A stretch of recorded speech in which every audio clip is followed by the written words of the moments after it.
మీరు చూస్తున్నారు FIR news. తాజా వార్తలు, కీలక అప్డేట్స్ కోసం మా ఛానల్ను సబ్స్క్రైబ్ చేయండి.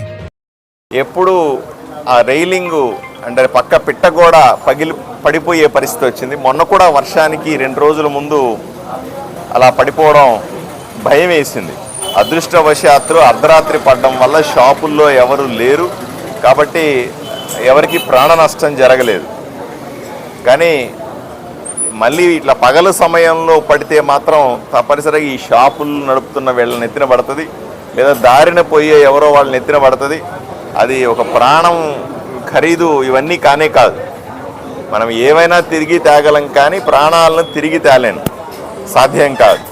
కాబట్టి నేను ఈరోజు దీన్ని చూసి ఇక్కడ షాపులు వాళ్ళందరితో కలిసి మాట్లాడుతా ఉన్నాను. ఈ షాపు ప్రెసిడెంట్ లక్ష్మణ గారు, షాపు ఓనర్స్ ప్రెసిడెంట్ ఉన్నారు, కార్పెంటర్ ఇక్కడ ఉన్నాడు, చికెన్ షాప్ ఆయన, టీవీ మెకానిక్, పంచర్ షాప్ ఆయన,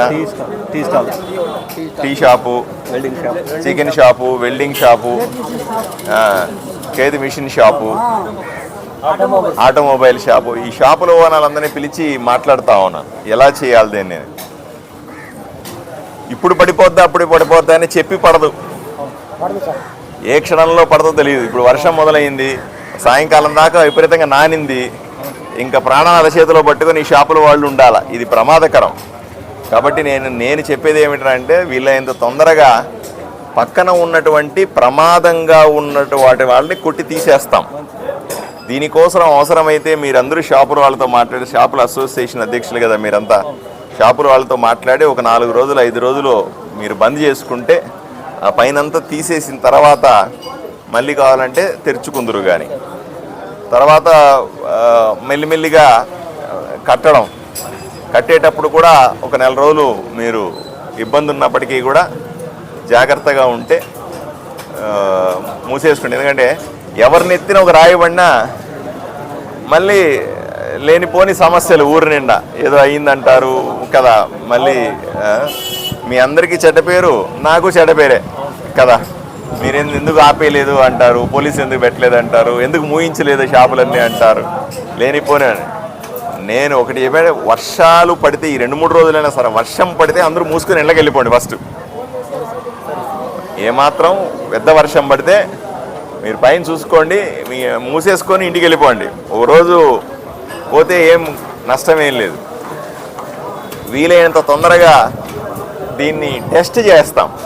లోడ్ టెస్ట్ అంటారు. అంటే ఇది ఎంత బరువును ఆపగలుగుతుంది. ఎందుకంటే ఇప్పుడు పెద్ద లారీలు, పెద్ద వెహికల్స్ ఈ బ్రిడ్జి నుంచి పోనివ్వట్లేదు ఇప్పుడు, ఎందుకంటే అదురుతుందని కొంతమంది అంటారు, రకరకాల సమస్యల వల్ల. కానీ లోడ్ టెస్ట్ చేసి ఇది ఎంత కెపాసిటీని రన్ చేయగలుగుతుంది, ఎంత తీసుకోగలుగుతుంది అని చూస్తారు. ఇంత లోపల ఆ పక్కవన్నీ కూడా కొట్టేసి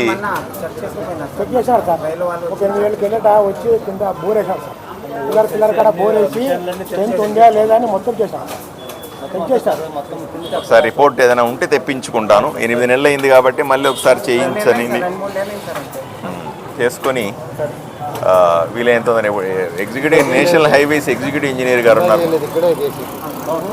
టోటల్ బ్రిడ్జ్ పోర్షన్ అంతా చేయలే, ఎక్కడైతే ఈ పార్ట్ మాత్రమే చేసినారు.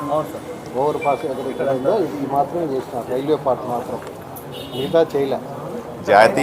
జాతీయ రహదారులకు సంబంధించిన ఎగ్జిక్యూటివ్ ఇంజనీర్ గారు ఉన్నారు, ఆయన మిగతా విషయాలు చెప్తారు.